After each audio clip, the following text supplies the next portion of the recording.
ఈరోజు ఈ భారతదేశంలో ప్రజాస్వామికంగా రాజ్యాంగ ప్రకారంగా లోక్సభ రాజ్యసభ పాస్ చేసినటువంటి బిల్లులను పార్లమెంటు వేదికగా అవమానపరుస్తుంటే తెలంగాణ నుంచి ఎంపికైన 8 మంది భారతీయ జనతా పార్టీ ఎంపీలు చీము నెత్తురు లేకుండా వాటిని విని ఎంజాయ్ చేసేటువంటి దౌర్భాగ్య పరిస్థితి వింటే తెలంగాణ తల్లి రోధించేటువంటి పరిస్థితి ఉంది. అలా ఏ మాత్రం బాధ్యత ఉన్నా తెలంగాణ రక్తమున్నా తేజస్వి గారు మాట్లాడినటువంటి మాటలు తెలంగాణ ప్రజల ఆత్మగౌరవం కాదు, అమరవీరుల ఆత్మక్షోభని కాదు, అవమానపరచడమే కాదు, ఇలా తెలంగాణ యావత్ ఉద్యమ స్ఫూర్తికి విఘాతం కలిగించే విధంగా మాట్లాడినారు.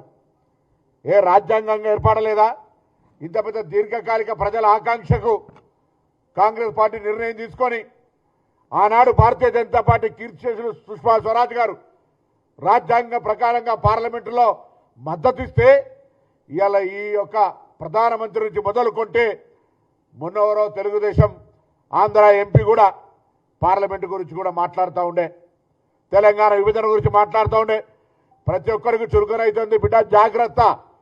తెలంగాణ ఉద్యమకారులంతా ఒకవేళ ఎందుకులే విభజన జరిగింది కదా, ఎవరి విభజన దాకానే పోరాటం, విభజన తర్వాత ఎవరి బతుకులు వాళ్ళు బతకాలనుకుంటే జ్ఞానం లేక అజ్ఞానంతో పార్లమెంటరీ వ్యవస్థలో రాజ్యాంగాన్ని అవమానపరిచే విధంగా తేజస్వి మాట్లాడుతున్నటువంటి మాటలు ఈరోజు దేశ ప్రజాస్వామ్యానికి అగౌరవం.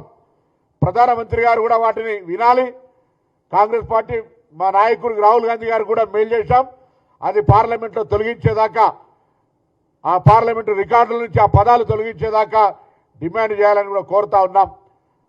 లోక్సభ స్పీకర్ స్వయంగా మా లేఖకు స్పందించి తెలంగాణ ప్రజల ఆత్మగౌరవానికి ప్రతీకగా లోక్సభ ద్వారా పాస్ అయినటువంటి బిల్లును అవహేళన చేస్తున్నటువంటి వ్యక్తుల పట్ల తగిన చర్య తీసుకొని రికార్డుల నుంచి తొలగించడమే కాకుండా అతని పార్లమెంటు సభ్యత్వాన్ని రద్దు చేయాలని కూడా ఈ సందర్భంగా డిమాండ్ చేస్తూ ఉన్నాం.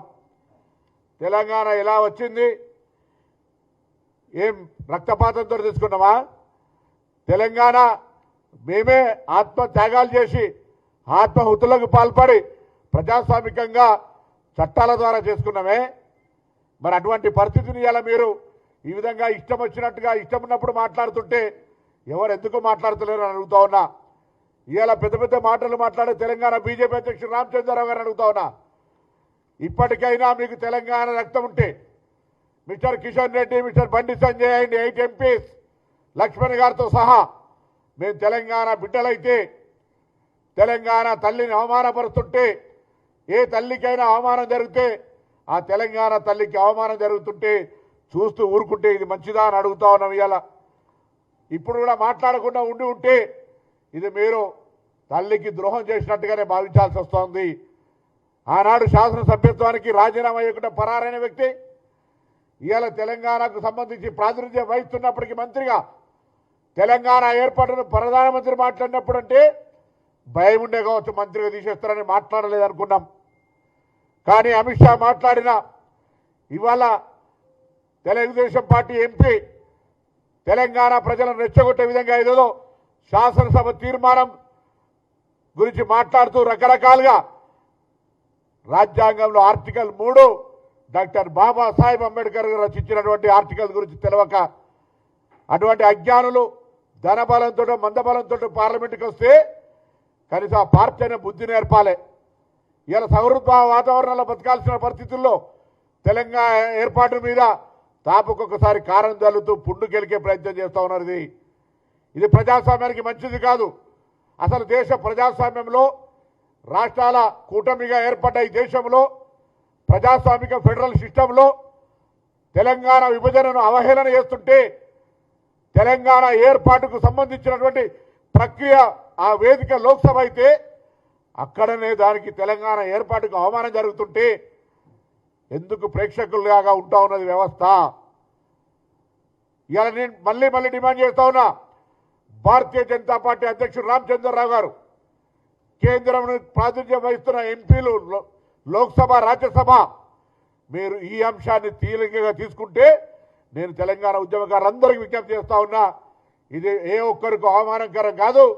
ఇలా తెలంగాణ ఉద్యమ స్ఫూర్తిగా తెలంగాణ ఉద్యమకారులంగా అనేక సందర్భాల్లో మనం మన హక్కును గుర్తింపును అడుగుతున్నప్పుడు మనను అవమానపరిచి మన ఉద్యమాన్ని మన ఏర్పాటును తెలంగాణ విభజన విధానాన్ని అవమానపరిచి మాట్లాడుతున్నటువంటి వాళ్ళ పట్ల మరొక్కడు నోరు విప్పే ధైర్యం చేయకుండా చట్టరీత్యా ప్రజాస్వామ్య రీత్యా రాజకీయ రీత్యా అన్ని రకాలుగా వాళ్ళ నోళ్లకు వాళ్ళకు బుద్ధి చెప్పేటువంటి ప్రక్రియ జరగాలని కోరుకుంటా ఉన్నా. ఇది నిజంగా దురదృష్టకరం. ఇటువంటి వ్యాఖ్యలను మాట్లాడేటువంటి పార్టీ ఇంకా తెలంగాణలో నాయకులు తిరగగలుగుతా ఉన్నారంటే కూడా నాకైతే నేను ఈ అంశం మీద స్పందించాల్సిందిగా కోరుతూ నేను ఈరోజు ఓం బిర్లా గారికి లేఖ పంపిస్తా ఉన్నా.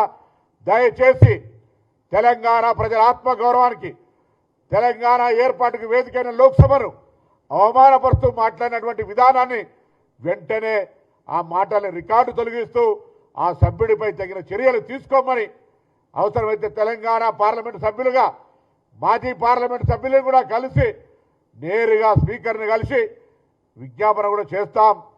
అతను సభలో ఉండడానికి వీల్లేదు అనేటువంటి డిమాండ్ తెలంగాణ మాజీ పార్లమెంటు సభ్యుడిగా డిమాండ్ చేస్తూ ఉన్నాం. ఇది తెలంగాణ ప్రజల యొక్క అగౌరవపరచడం తప్ప ఇంకొకటి కాదు. ఉద్యమాన్ని అవమానపరచడం, రాష్ట్ర ఏర్పాటును అవమానపరచడం, ప్రజాస్వామ్యాన్ని అవమానపరచడం, రాజ్యాంగాన్ని అవమానపరచడం ఏ లోక్సభ రాజ్యసభలలో వేదిక ద్వారా పాస్ అయిందో ఆ పాస్ అయిన విధానాన్ని వ్యతిరేకించడం ఇది అప్రజాస్వామికం. దీనిపైన భారతీయ జనతా పార్టీ నాయకత్వం స్పందించాలని సందర్భంగా డిమాండ్ చేస్తా ఉన్నాను. అటల్ బిహారీ వాజ్పేయి గారు ప్రధానమంత్రి ఉన్నప్పుడు ఈ దేశంలో 3 రాష్ట్రాలు నిర్మాణం కొత్తగా అయినాయి. ఒకటి ఉత్తరాఖండ్, రెండోది ఛత్తీస్గఢ్, మూడోది జార్ఖండ్. ఈ 3 రాష్ట్రాల నిర్మాణం కూడా ఒక్క రక్తం చుక్క, ఒక అల్లరి కానీ గొడవ కానీ లేకుండా సాఫీగా అందరి యొక్క సహమతితో అందరి యొక్క సహకారంతో 3 రాష్ట్రాలు నిర్మాణం చేశారు. కాంగ్రెస్ పార్టీ ఆ రోజు ఉమ్మడి రాష్ట్రాన్ని పరిపాలించే సమయంలో తెలంగాణ కోసము మనం పోరాడుతున్న సమయంలో పోరాడుతున్నటువంటి ఒక నేపథ్యంలో కాంగ్రెస్ పార్టీ ఆలస్యంగా చేసి అనేక మంది యువకులు ఆత్మహత్యలకు గురయ్యారు, ఆత్మాహుతులు ఇచ్చుకున్నారు.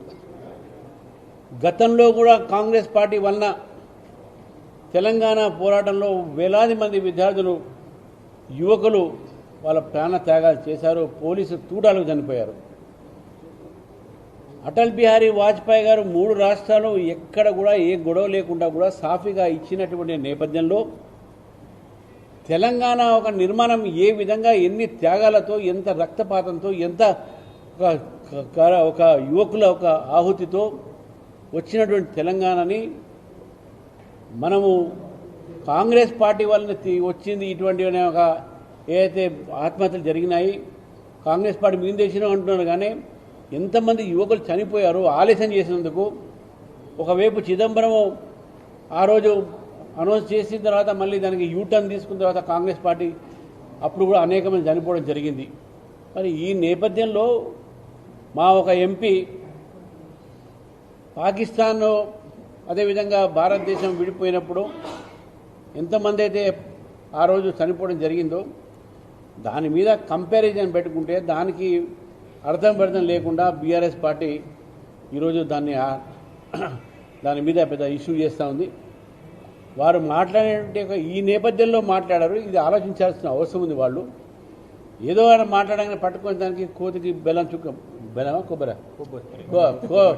కోతికి కొబ్బరి చొక్కినట్టు ఒంటిగా ఏదో మాట్లాడుతూ పోతున్నారు. తెలంగాణలో మేము తెలంగాణ ఉద్యమంలో భారతీయ జనతా పార్టీ కూడా జేఏసీలో భాగం. భారతీయ జనతా పార్టీ లేకుంటే తెలంగాణ వచ్చేదా? సుష్మా స్వరాజ్ గారు ఆ రోజు, రాజ్నాథ్ సింగ్ గారు పార్లమెంట్లో, లోక్సభలో మీ ఉన్న ఎంపీలు ఇద్దరు లేరు. మీరు అక్కడ మీ పార్టీ నాయకులు లేడు, ఇప్పుడు నాయకురాలు అక్కడ వెళ్ళిపోయింది కాంగ్రెస్, ఆమె లేరు, ఇద్దరు ఇప్పుడుదే పార్లమెంట్ లేరు. అప్పుడు ఉన్నప్పుడు కూడా అటెండ్ కాలేదు. కాబట్టి మీరు భారతీయ జనతా పార్టీ నాయకులు మాట్లాడిన దాని పెద్ద భూతదం పెట్టుకొని చూసి మా మీద తప్పుడు ప్రచారం చేసినప్పుడు ఆపండి. వారు ఏదైతే నేపథ్యం చెప్పారో దాని మీద మనం మాట్లాడాలి. కానీ ఇవన్నీ కూడా దాన్ని పట్టుకొని ఇట్లా మాట్లాడిన అట్లా మాట్లాడిన అనేది చాలా తప్పు. ఇది క్లారిఫికేషన్ కోసం మీకు చెప్తా ఉన్నాను. సార్, తెలంగాణ దాదాపు తెలంగాణతో 12 ఏళ్ళు అవుతుంది. అయినా ఇప్పటికి ఎవరైనా తెలంగాణ మీద వ్యాఖ్యలు చేస్తే ఊరుకోమని చెప్పి మీ మాజీ ఎంపీ భూజనతో కూడా చెప్పారు. మరొకసారి తెలంగాణ రాష్ట్రం లేవనెత్తాల్సిన అవసరం పాకిస్తాన్తో ఉత్తరం అనేది పాకిస్తాన్తో పోల్చలేదు. పాకిస్తాన్లో ఎప్పుడైతే భారతదేశము పాకిస్తాన్ మధ్యన జరిగిన విభజనలో ఎంతోమంది చనిపోయారు, ప్రాణత్యాగాలు చేశారు. అటువంటి రీతిలో తెలంగాణ కూడా నిర్మాణం అయింది. ఇక్కడ కూడా ప్రాణత్యాగాలు చేశారు. అది కాంగ్రెస్ పార్టీ ఎటు చేసింది. మేము ఒక్క ప్రాణం నష్టం పోకుండా 3 రాష్ట్రాలు ఏర్పాటు చేసినాము. అది నేపథ్యము.